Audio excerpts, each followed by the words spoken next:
Also out of Kisatchie National Forest, necropsy results have been released for the female bald eagle, Andrea, who died back on December 8th of last year.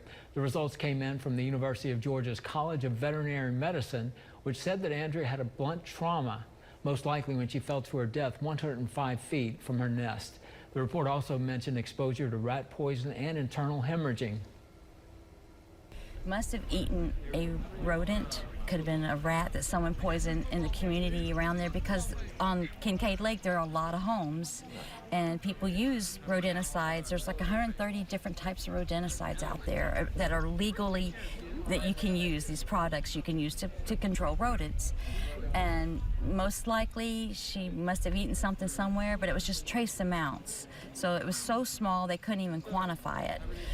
So what really killed her, I think the results are kind of inconclusive.